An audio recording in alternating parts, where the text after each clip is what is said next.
हाय दोस्तों, कैसे हैं आप सभी। मैं डॉक्टर अनव्यस फिर से अपने यूट्यूब चैनल पर आप सभी का स्वागत कर रहा हूं और आशा कर रहा हूं सभी ठीक है, मस्त एंजॉय कर रहे हैं। 7 मोस्ट इंपॉर्टेंट क्वेश्चन पर मैं आ गया हूं।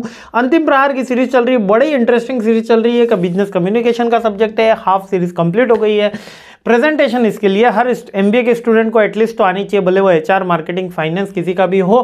क्वेश्चन भी बनता है कि प्रेजेंटेशन स्किल्स कौन कौन सी होती है बताइए, और आपके बिजनेस प्रेजेंटेशन में कौन कौन से विजुअल एड्स यूज किए जाते हैं। तो बेसिकली प्रेजेंटेशन की स्किल्स में आपको कौन कौन सी चीज़ें ध्यान में रखनी चाहिए, आपको प्रिपेयर होकर जाना चाहिए, जिसमें आपको रिसर्च, उसके टॉपिक्स, उसके सारी चीज़ें नॉलेज में होना चाहिए। आपके पास इन्फॉर्मेशन होना चाहिए, आपके पास एजुकेशन होना चाहिए इस पर्टिकुलर रिलेवेंट टॉपिक का जिस पे आप प्रेजेंटेशन देने जा रहे हैं। इसके बाद डिलीवरी के मोड में आपको कॉन्फिडेंस रहना चाहिए, पोलाइट रहना चाहिए, अपने engage according to your audience आपको स्पीक करना है। विजुअल डिजाइंस का आपको यूज करना है, यानी चार्ट, ग्राफ, वीडियोस, ऑडियोस का यूज आप करें जिससे प्रेजेंटेशन काफी ज्यादा अच्छी बढ़े।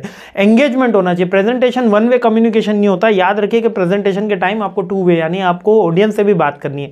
हाँ, लेकिन आप जब समर ट्रेनिंग की रिपोर्ट दे रहे हैं तब अपने इन्विजिलेटर से बात न करें, लेकिन यूजुअली जब प्रेजेंटेशन दिया जाता है तो टू वे कम्युनिकेशन में होता है। तो इसमें एंगेजमेंट करना होता है अपन को, एक्टिव पार्टिसिपेशन अपन को जो अपनी पब्लिक ऑडियंस होती है उनसे करना चाहिए।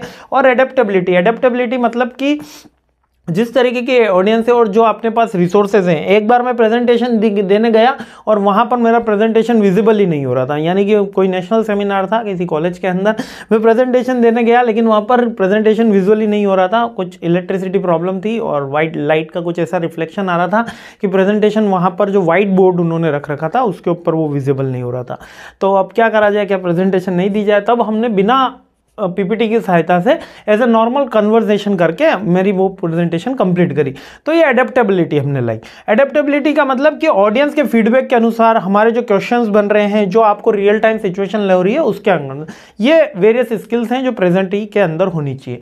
इसके अलावा कौन कौन से विजुअल एड्स हमको उसके अंदर, यानी एड का मतलब क्या है, सहायक सामग्री, सहायक सामग्री जो हमको प्रेजेंटेशन में, लाइक उसमें स्लाइड शो होना चाहिए, कुछ एनिमेशन का पार्ट होता है, चार्ट्स, ग्राफ अपन को हेल्प करने, वीडियोस कुछ हेल्प करने, कुछ डायग्राम्स हेल्प करने, फ्लो चार्ट हेल्प करने, इमेजेस हेल्प करनी है ना। प्रॉप्स एक बेसिकली फिजिकल होता है, लाइक कि मैंने इस मार्कर के ऊपर कुछ लिख दिया, प्रॉप आ गया, जो हेल्प करता है हमारी प्रेजेंटेशन को और इंटरेस्टिंग बनाने के लिए, है ना। व्हाइट बोर्ड का हमको प्रेजेंटेशन, डिजिटल बोर्ड के साथ में व्हाइट बोर्ड भी यूज करना है ताकि हम बहुत सारे फ्लिप चार्ट्स वगैरह सिखा सकें, है ना। इंटरेक्टिव टूल तो आ ही गया है, लाइक अपने पोल्स, क्विज, ये भी हमको प्रेजेंटेशन में यूज करना चाहिए। हैंडआउट्स भी यूज करने चाहिए। हैंडआउट्स समटाइम्स जब क्वेश्चनर फिलअप कराते हैं तो हैंडआउट का यूज किया जाता है, लाइक सप्लीमेंट्री मटेरियल। तो ये सारे कोर्स के अंदर आते हैं, the types of visual aids के अंदर आते हैं। याद रखना, या तो क्वेश्चन पूछा जाएगा आपसे प्रेजेंटेशन की स्किल्स बता दो, अगर प्रेजेंटेशन से क्वेश्चन बनता है तो टाइप्स ऑफ विजुअल एड, यानी कि दोनों क्वेश्चन अलग अलग हैं, है ना। टाइप्स ऑफ विजुअल एड्स अलग हैं और प्रेजेंटेशन की skill, required skill for a good presentation, ऐसा पूछा जाएगा।